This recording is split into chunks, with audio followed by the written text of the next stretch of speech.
And also we have any type of, when you're hiring a contractor and you have mechanical, because what?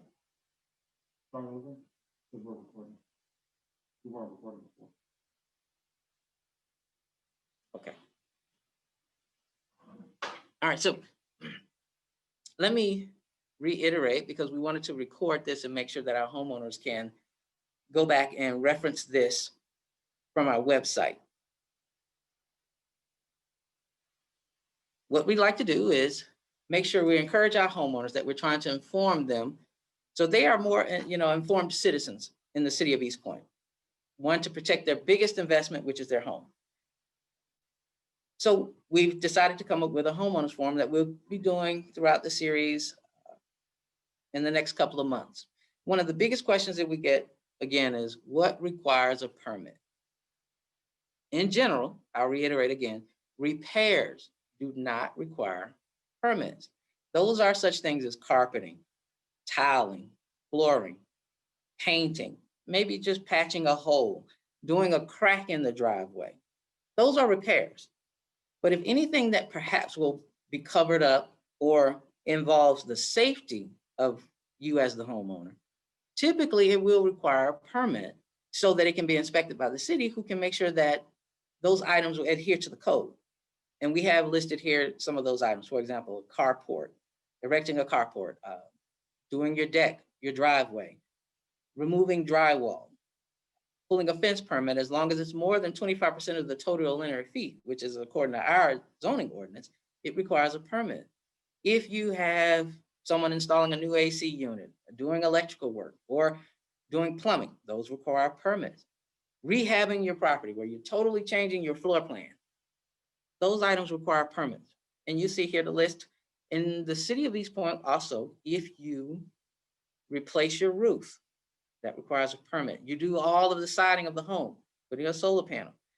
And a big one is, does the city of East Point require a permit to cut down a tree?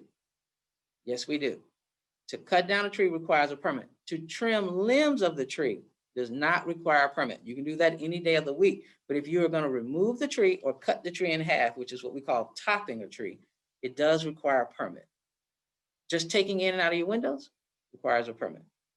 Also in the city of East Point, a homeowner is allowed to do 2 yard sales per calendar year. It does require a permit. It's a very easy process. And it's just a simple $5 cost for the permit. So that, in short, there are many more items that are listed for permits. And if you have any questions, just feel free to give us a call in the permitting department. With that, we have implemented a partnership with BS&A, which is another software that allows for the homeowner to pull permits and check for permit status online. We are all online now. No more paper, no more delay, and you can communicate through us and submit permits through our online portal. That address is www.bsnaonline.com. And you'll see that also in some of this, so you'll have it here. And this is what that page looks like. It can also be accessed from our East Point City webpage. And at the end of this, I'll give instructions on how to get to that. So if you go to www.eastpointcity.org and click on applying for a permit, it routes you to this page. Here you can submit for and pay for your homeowner's permit, and you can check to see what permits have been pulled on your address. As long as we've been keeping history, which I believe goes back to 2000, with the history in the city of East Point, you can go and see any pulled permits on your property. So let's talk about submitting for a permit. We've tried to make the process very easy for the homeowner to submit for a permit. Now, this is a homeowner's permit. If you hire a contractor to do work, they have to submit for the permit. But these are steps that allow you as the homeowner to pull a permit. Let me explain a little bit about what is the definition of a homeowner's permit. According to state law, you as a homeowner, as long as it's your primary home, and you live there and own it, you can pull a homeowner's permit if you're doing the work yourself. Basically, it covers you and family and friends. That is a homeowner's permit. So if you wanted to do your electrical wiring, you can pull it as a homeowner. That means you're assuming the responsibility for it, and you still have to adhere to the code. You still have to do it up to code. But state law allows that you can pull a permit working on your own home. There's a slight difference between a homeowner and a property owner, and we get these questions a lot. A property owner is someone that maybe has 10 or 12 properties or 3 or 4 properties, and they don't really live in one of those primary homes. A property owner cannot pull a homeowner's permit. That is not a homeowner.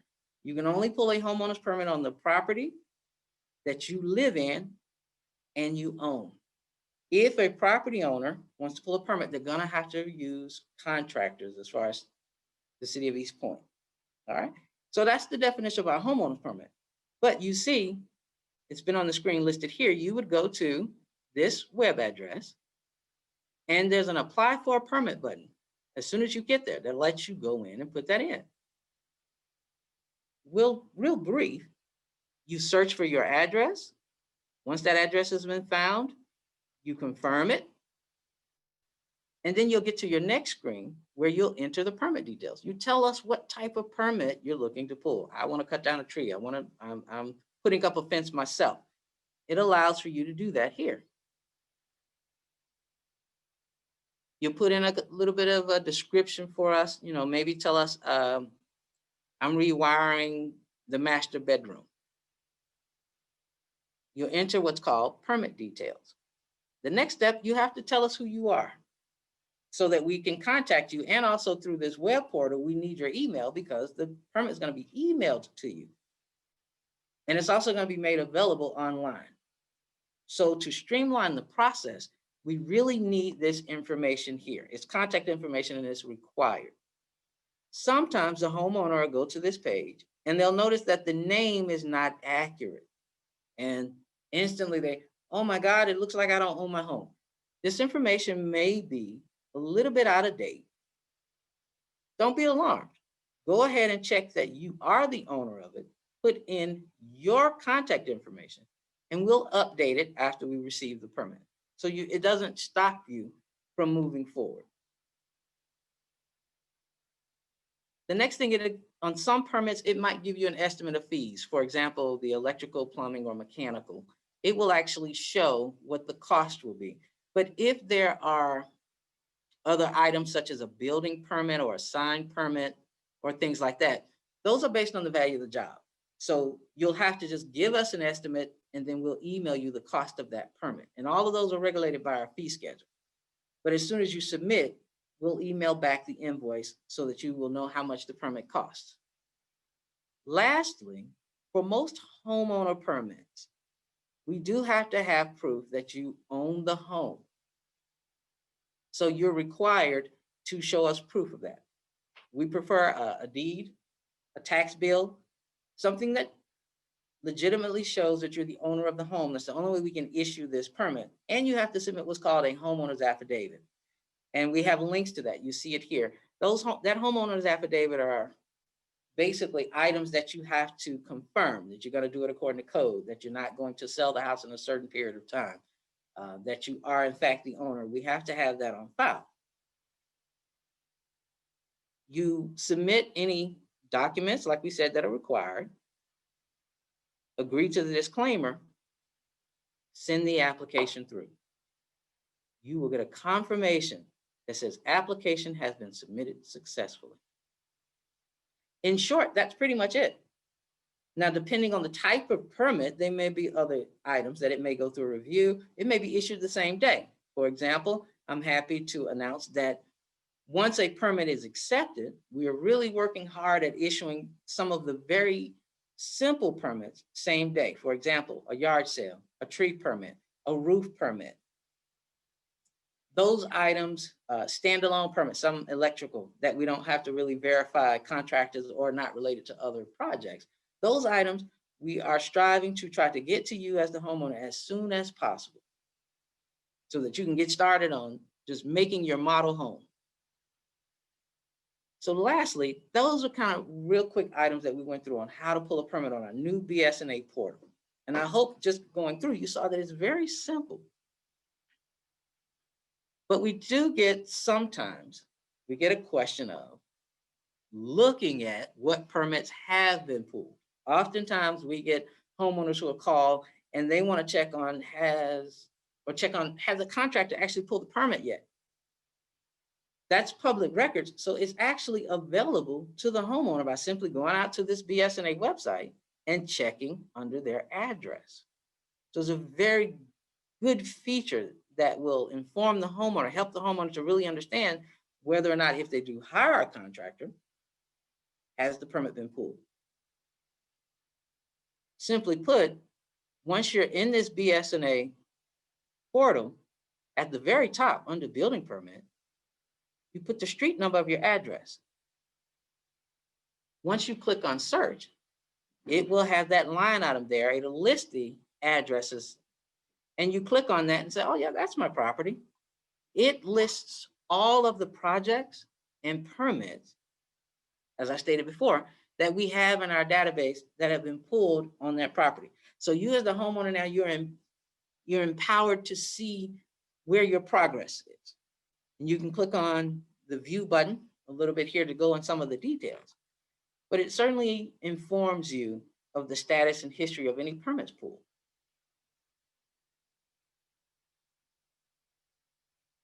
So lastly, let me get into a little bit of the turnaround time on some of the permits that may require a plan review, because oftentimes our homeowners like to know that.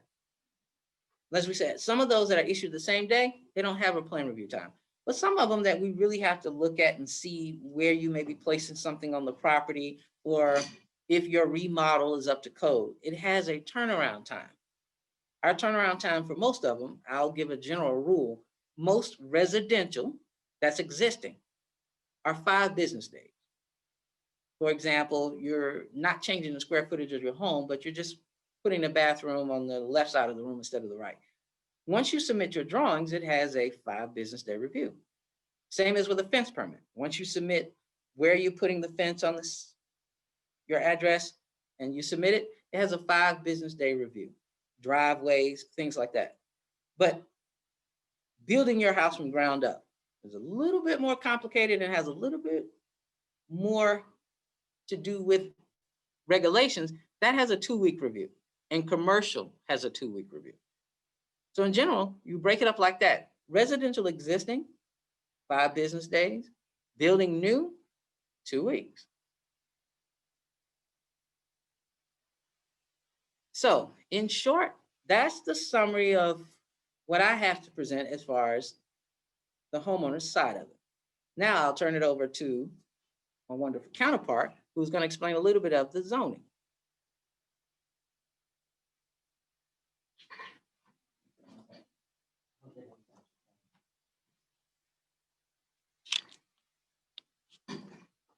Good afternoon, everyone, and happy Thursday. I hope that you all are staying safe and that you're doing well. Thank you to Terrence Harris, that is our permits manager. Again, his name is Terrence Harris. It probably says Tony Alston, but that's me. And I am the senior planner here with the city of East Point. I just wanted to give some information on what you all can do as it pertains to zoning for your properties, whether it's residential or business. And I have this image of this guy. He's saying, so this is in the CR Commercial Redevelopment Zoning District and in the overlay, and I can have my coffee shop there. Awesome. When you all call, or if I get calls from the public, and in this regard to what they can do with their property, I always imagine that this is how that person will look once they find out that they can have their business or can develop that house on that piece of land. With our new software, you can apply for your permits, but also through the city website, you are also able to do your own checking of your zoning of your properties and looking up zoning ordinance. So that's what I wanted to go over today. And I'm going to also show you how to get there.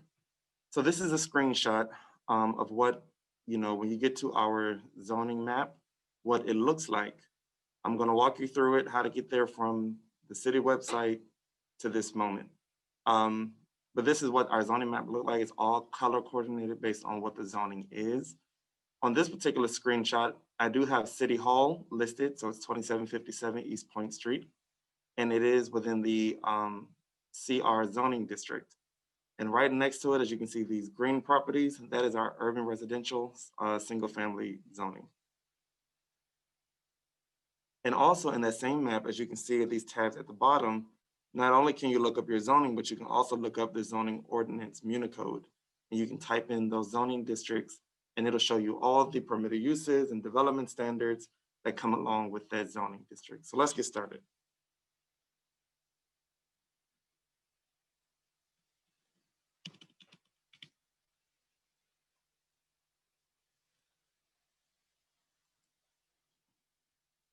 So when you get to the city website, www.eastpointcity.org, this is what the screen that it takes you to. What you're going to do is you're going to click departments and go to information technology. And our IT department's information shows up. On the left screen in this blue panel, you will see something that says GIS Interactive Maps. You're going to click that.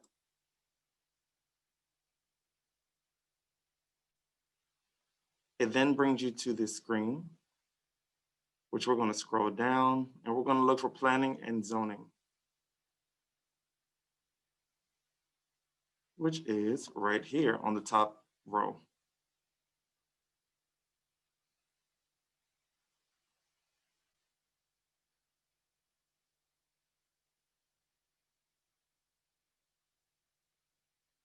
It then brings you to our zoning map, which is the screenshot that you all saw earlier. Once the map loads, we're going to click this tab that says East Point Zoning Map. And we're going to type in the address. So today we're going to still stick with City Hall, 2757 East Point Street. Click this magnifying glass icon.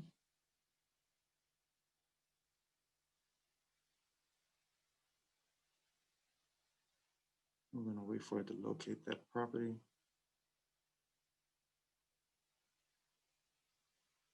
So it zooms in to the map and it shows where that property is, 2757. Just as a side note, these icons here at the bottom of the screen do a lot of different things. What we want to do is click this one. It looks like a lot of layers on top of each other. This is actually called, as you can see, the layer list. So we're going to click that. And what we want to do is scroll down and we want to make sure that current zoning is checked. The wards are also checked. If you want to know if it's in any of these overlay districts, you just click these and it'll show you. So this area actually is within the downtown architectural overlay district. So now that we know that information, we know that where the map is, but we still haven't figured out what the zoning is. So what I'm going to do is click this parcel and it comes up CR. CR stands for our commercial redevelopment. So what we're going to do is click that box. Remember, we were at the East Point zoning map. We're going to click Municode. That houses the majority of municipal codes for different cities and counties and jurisdictions. What we're going to do is type in C-R, and it comes up, CR, Commercial Redevelopment, section 10-2075. Once it pops up, it gives you the scope and intent of that zoning district. It shows you what the use regulations are, and then it lists your permitted uses. So some of these are banks, art galleries, brew pubs, childcare learning centers, churches, hotels, those kind of are your permitted uses. If you scroll down, it says dwellings, gives you the standards for dwellings. And then we have some accessory uses that are permitted in that zoning district through what's known as an administrative permit. And then uses permitted through what's known as a use permit only. So if someone wanted to do a bed and breakfast within that zoning district, they would have to go through our public hearing for a use permit process. Let's say you looked at the zoning map and your property is within residential, let's say the R1A, urban residential district. It tells you that your permitted uses are a single family detached dwelling and a family daycare home, which requires a home occupation. It gives you those permitted uses, which is primarily residential. And then if you scroll down to section E, it shows your development standards. We have height regulations, front yard setbacks, minimum side yard setbacks, rear yard setbacks, lot areas. And those are basically what you use to develop the lot that structure is going to be on. So we have a lot of different zoning districts within the city. I believe there's a few residential, R1, R1A, RL, multifamily, two-family, R3 and R4, which is different densities of multifamily, community unit plan, our townhouse, and those different zoning districts. So if I can go back to my presentation.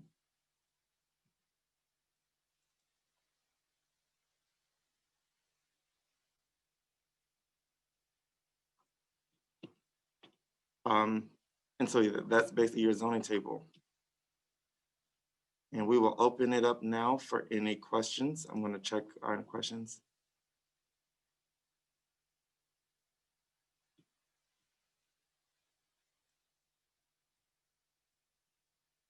I'm creating an account, but I'm being asked for this. Your account is not currently linked to a name record in this municipality. Please obtain your PIN from the municipality. How can I obtain a PIN? So you can get your PIN from the, you can contact our permits division and they will actually provide that PIN for you. I see a question from Ms. Katrina. Where did you input parcel ID to search zoning? Actually, there's two ways you can do that. Let me go back to the website. When you go to zoning map, and you put your address in, you find your parcel. At the top here, it shows parcel ID. That is a number that is registered with the county as the ID for that piece of property.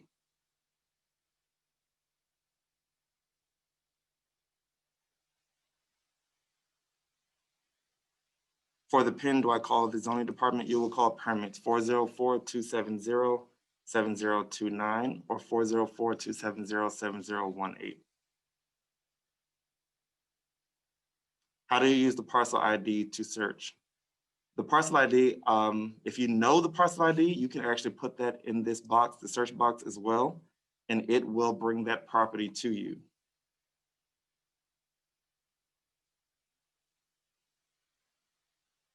Do we need permit for retaining wall in the front yard? Yes, that would be part of the fences and walls regulations.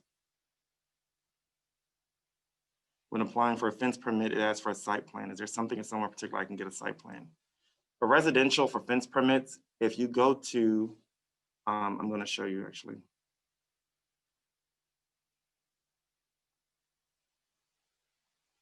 One second, let me pull it up.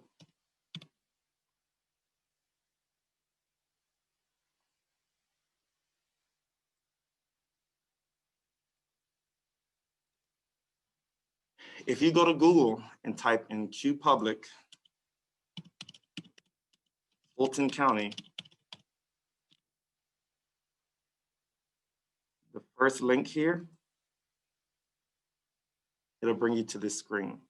You can search your property by owner name, by location address, or by parcel number. So let's take that parcel ID from City Hall. And let's put it in the parcel number search box and click search. Nothing matches your criteria. So let's take, that's fine, make sure that's the right. All right, so this is going to be our parcel ID as registered with Fulton County. If we put that in our parcel number, it also will take you to the information regarding 2757 East Point Street. Let's use another parcel ID.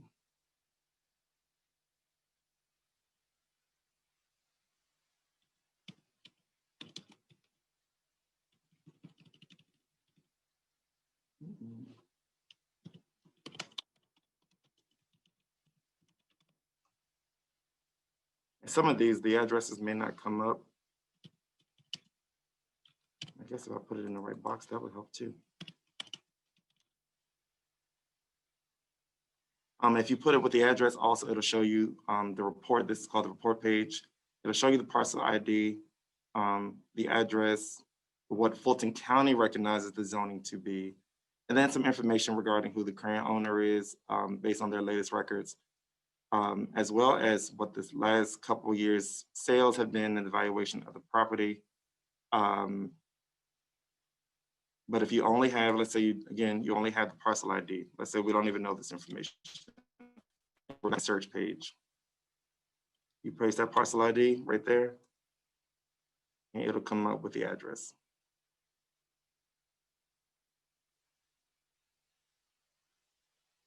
And let me see if we have any other questions.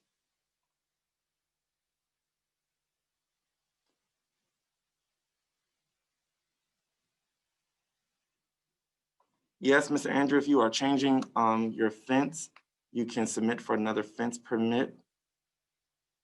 And I see I moved to East Point in July and suspect things were done in my house without a permit. What do I do? Can I pull retroactively? You can actually file what's known as open records to, if there's any permits, for any permits that were pulled on your property, and anything that we have, we will be able to provide to you.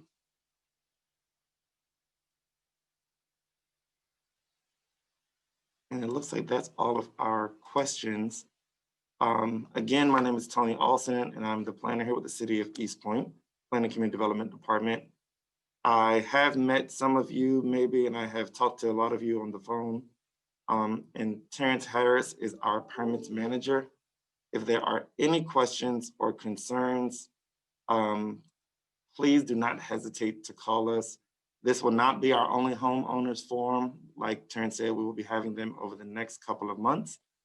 And for those who have tuned into our builders forum as well, these are all kind of made together within a series of educational presentations for the public, for homeowners, for residents, for builders, for everyone to know how to interact with the permits division, how to interact with the website, so that you're all aware of what you can do from the comfort of your living room. We are taking a lot of precautions as it pertains to COVID. So this online software has come just in time. If you are questioning again about your PIN, please contact our permits division. Contact me. My phone number is 404-669-4333. And I'm usually in the office a couple of days out the week. We're on staggered schedules. And I thank you all so much for your patience and all your comments and concerns. Thank you all. I think our director is on the line. Ms. Kimberly Smith, do you have anything to say?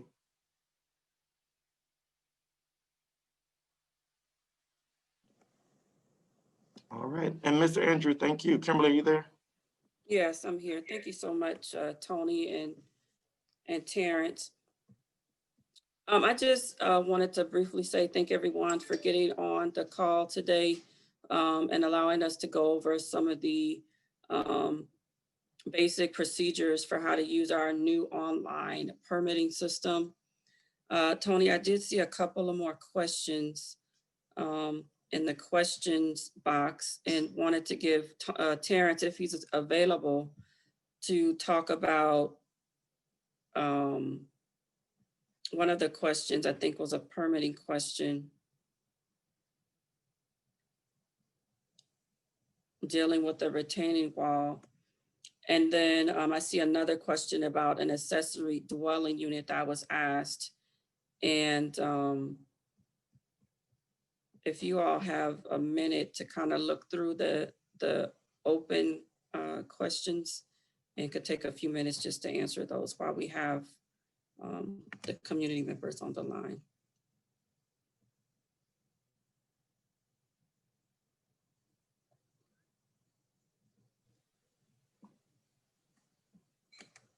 Okay, is this the same place for retaining wall? Can you give some information on the permit process for the retaining walls?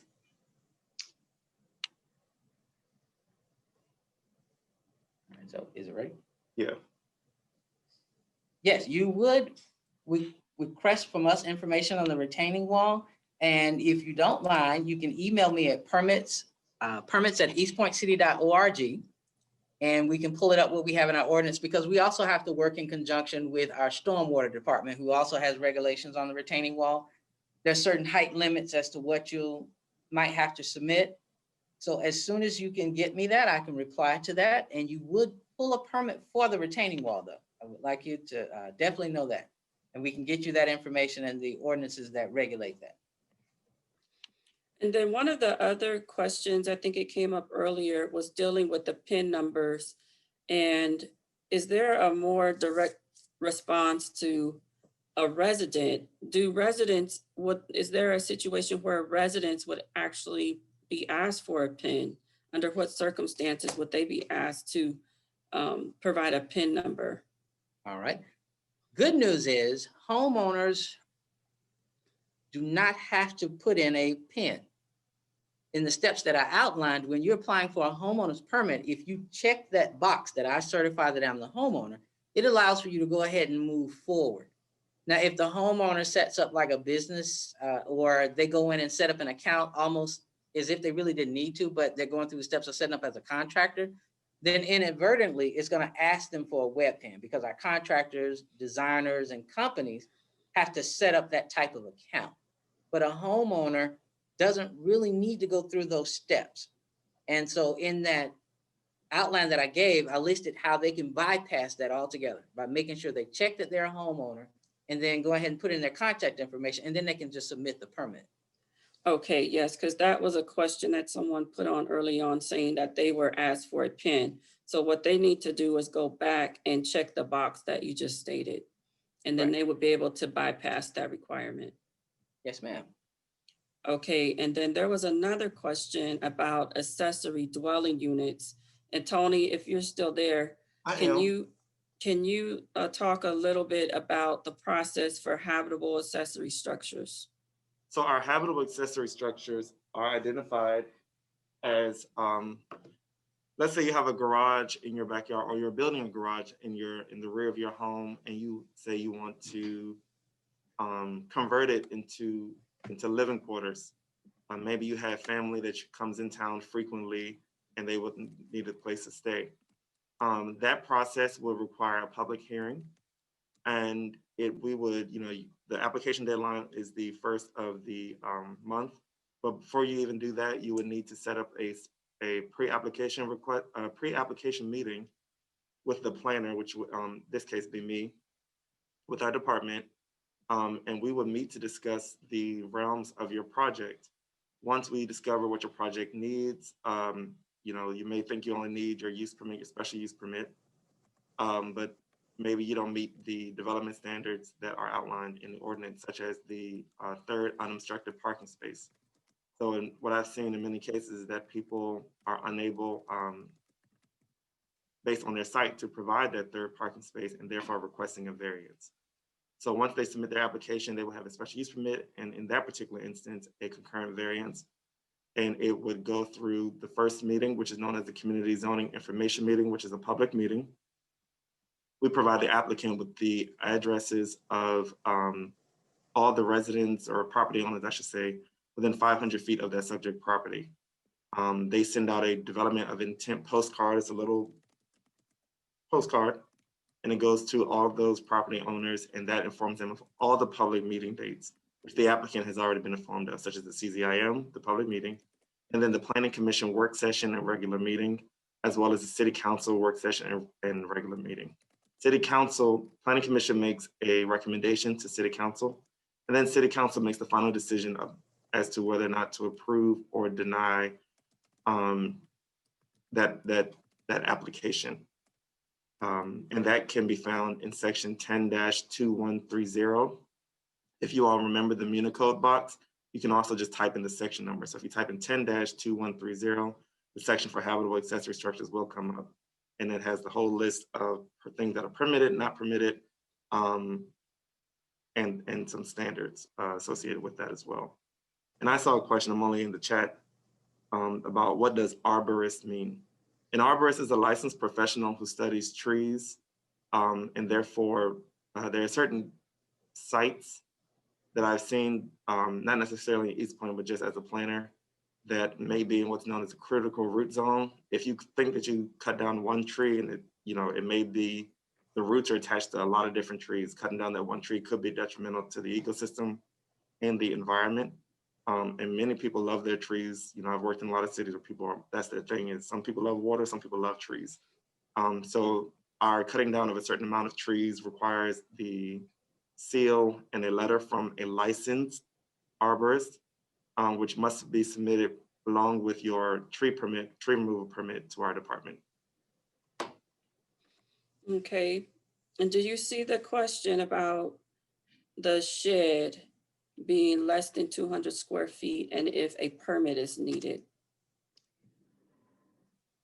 Very good question. And correct, 199 square feet or less does not require a permit issued by the city of East Point. What you want to be conscious of is just making sure you still are within your setbacks, which I'll allow Tony just to state, but you don't have to have a permit. When it's larger than 200 square feet or more, you do have to submit for a permit and we have to issue one. But just to mention, whether it's less than 200 square feet or not, we just still recommend that it is within the setbacks. And Tony can briefly state what that is. In regards to the setbacks, you are each parcel boundary. As you saw on our zoning map, you'll see the shape. We're going to assume for this particular moment, actually, we can have that little session.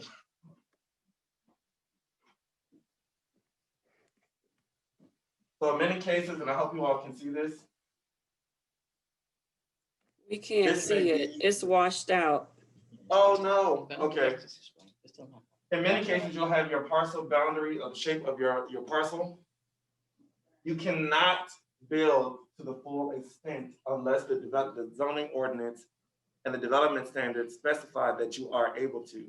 In many cases, your setbacks, for instance, your front setback may be, let's say 20 feet, right? Your side setbacks may be 8 feet, and your rear setback may be, let's say 10 feet, all right? Basically, that full square that you thought you could build in now becomes a tinier circle known as the build to or build out zone. And that area is within all of your setbacks. Everything else in this clear area, which you probably can't see, unfortunately, I'm sorry. Everything else within that clear area is called your setback. So basically, whether you need to have a permit for the shed or not, it's always good just to give us a call to find out how far off your property line do you need to put the shed so that there won't be any issues at all.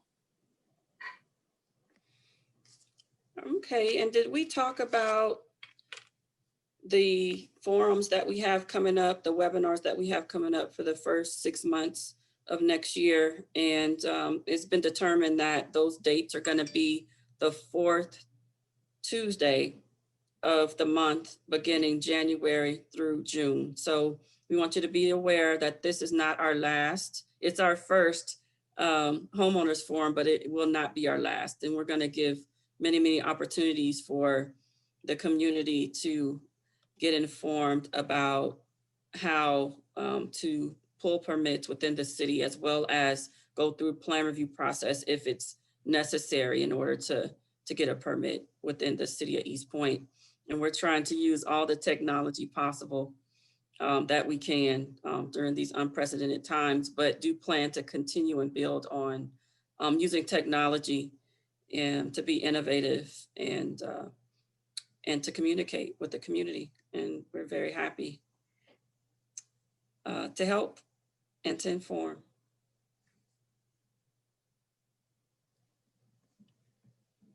And there was somebody requested our phone numbers. These are our zoning case reviewers. I did put my phone number in the chat. Terrence, what is yours? Okay. You want to put it in the chat? Yeah. The best way to get permitting is really using our online portal. I want to push that so much. Phones is really the last resort during this time because we are on the staggered schedules. The best way to get permitting is through permit@eastpointcity.org. And is that permits with the S, plural? Yes, ma'am. It's permits@eastpointcity.org. That is the best way to get and to communicate with our permitting department and to get responses as soon as possible. But if you could really try to use that online permitting system. And did we mention that we are paying online as well? Because that's something that was just implemented across the city a couple of weeks ago. And so we do want to let you all know that it's not necessary to make appointments, to make payments, or to mail in checks, that we are actually accepting online payments and catching up with the 21st century. So I wanted to make sure I put a plug out for online payments. And any zoning applications as well can be executed through the BSNA portal as well. So, zoning verification letter requests can go through BSNA. Once we do your pre-app, and make sure that the pre-app comes first. Once you do your variance, if you want to rezone a property application, all of those can be done through BSNA as well. We have taken this, like I said, comes at a great time. We're trying to minimize the public physically coming into the office to protect not only you all, but us as well. So thank you all. Director Smith, Terrence, you have anything else? No, I just wanted to say it was a pleasure. And thanks to the director for organizing this. We're really trying to be very homeowner friendly. And we would like any of your input to improve our forms. This was our first one. So as you are, if you're typing in anything and would like to email us and say, hey, would you mind adding this or trying that? We are welcome to any type of input to make the ones coming up even better. So thanks again.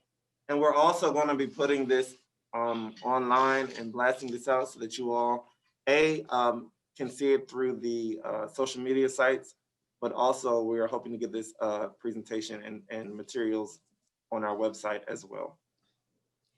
And one additional thing that came up on council, if we could talk a little bit about the requirements for our infill applications. And I think that would cover us for some of the frequent asked questions that I've received in the last couple of days.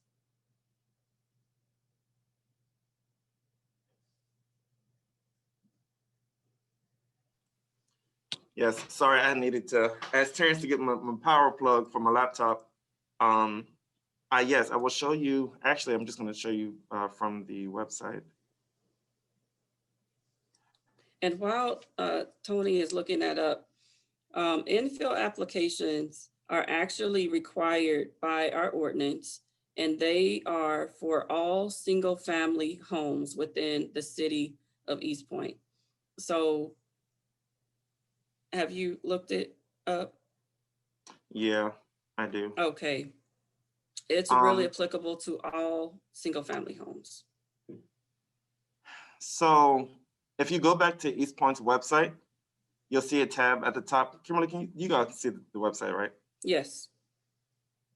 All right, at the top, it says a tab, apps and forms. If you click this tab, it will show you all of our different forms and permit applications, which can be submitted online.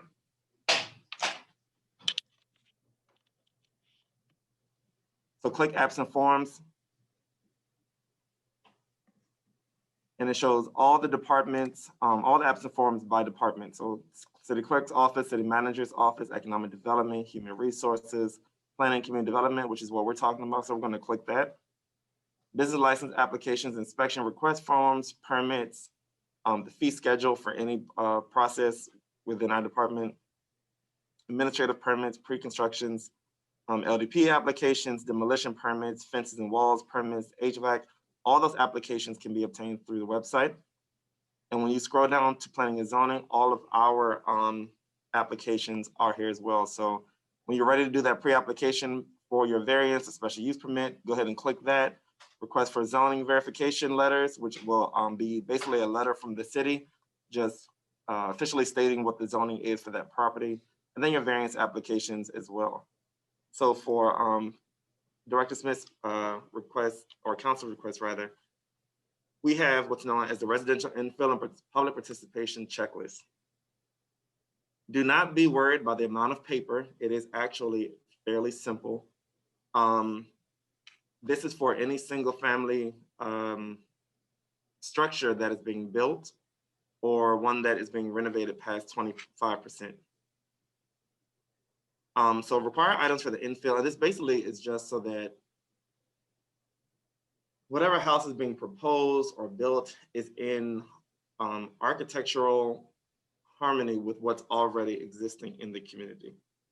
So we have what's known as the survey area table, which I'll go through. You're going to submit your proposed project design specifications. And then there are 13 survey properties that must be completed, which go 3 and 1 go together. There's a copy of notification postcards, and then the public participation report, the acknowledgement, and then before the COVID days, there was a community meeting signing sheet. So virtually, there may be the same thing. The planner will provide that applicant with a list of property owners within 500 feet as similar to what was stated before. And then a copy of that plan is presented to the community. So I'm not going to read through all of this, but I did want to show the survey table. So in cases of the infill, you have your actual property. And then what you're doing is surveying the 3 houses to the right, 3 houses to the left, the 6 houses directly in front, and 1 house directly in the rear of your property. All right. So you will be putting your home address here. You print your name and your phone number. And then those are your properties. If you have any questions, please contact our department in regards to what properties will be used. We do verify those properties. And in some cases, some of those lots are vacant, and we do have to, work around that. So you're going to put those 13 properties, those 3 to the right, 3 to the left. If possible, when you fill this out, those properties that are to the right, put that. So put 29, whatever, XYZ Street. In the parentheses, maybe put rear or front so that we know which properties you're getting those from. Based off of what you're doing, the scope of work, it tells you which columns to complete. So projects consisting of installing new exterior material only, you're going to complete columns A and B, the address and exterior material. If you're adding square footage to the existing home, you're going to do A, B, and C only. If you are constructing a brand new, beautiful single family home, you're going to do columns A through H. So the addresses of those properties, the exterior material type. If it is a mix of materials, put both of them. So if it's brick and siding, you're going to write brick and siding. Total square feet, that can be obtained through QPublic. It will show you residential square feet. That is the number that we go by. That is the official number that we use. And the orientation of home. Home faces what street? So some of your homes on your survey may not face the street that your home is actually on, and that's okay. What type of foundation type? Does it have a front porch, stoop? Neither. Is there a garage, carport, or neither? Or is there a fireplace, chimney, or neither? Tony, are you able to share your screen? Okay. And then, what'd you say, Timberly? I'm sorry. Are you able to share your screen? Oh, I thought it was on the share. I'm sorry. Can you see it now? Yes. Okay, so this is the survey area table. So you're going to put your address here.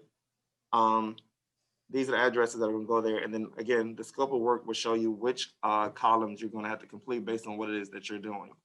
So unless you're doing a single family home, completely brand new, you're only going to do either A, B, and C, or A and B. If you're doing a completely brand new home, you're going to do columns A through H. And if you have any questions, feel free to contact our department, the zoning department. You're going to give your proposed project design specifications, the address, what's the material going to be, if it's siding, what kind, the square footages, and you're going to fill out all this great information. Now, those 13 homes that you have surveyed, you are also required to show 2 photos to a sheet of those houses. So you're going to put from the front facade looking directly at the front. These are part of our City Hall properties, but this is an example of how it's going to look. So you're gonna give the address of the property. And again, if you can, please put front, side, whichever one of those 13 properties it is, in parentheses. Public participation, the planner will also give you let you know what neighborhood association that you're in. You're gonna contact that president and get their information and then host a meeting. With COVID precautions in place, you're going to more than likely be doing a virtual meeting, which will be on the applicant and the neighborhood association to set up. And they're going to fill in all this information, the public participation plan, how will you notify public participants. This is just to be so that everything is as transparent as possible. And when you finish with this infill packet, you're going to submit this along with your building plans. So if you're doing a brand new house, you're going to submit this info packet with that application. If you are doing any kind of siding, you're going to submit this with that as well. So that way we get everything in one time. So when you submit your building plans, I don't have to deny it and say, please complete infill packet. Just submit everything at one time. And then this is the copy of what the notification postcards will look like that will go out to those property owners within 500 feet of the subject property. Location of property, description of project, location of project, description of project, the meeting location, and with your applicant's name and contact information. And all of that information comes to our department. So again, this is what those postcards look like. They're printed front and back. It says current resident with their address that has been provided to them, and then the notification information. And that can be, if you can't find that online, again, just call us or email us, email me directly, and I can definitely get that to you as quickly as possible. Thank you so much, Tony, for that. And I think we really will be concluding now. Okay. I just want to check the questions one last time. All right. Well, that's it. Thank you all so much for attending. Director Smith, thank you, and council and city manager for helping putting this together. And have You a all be safe. happy Thursday. Happy Thursday.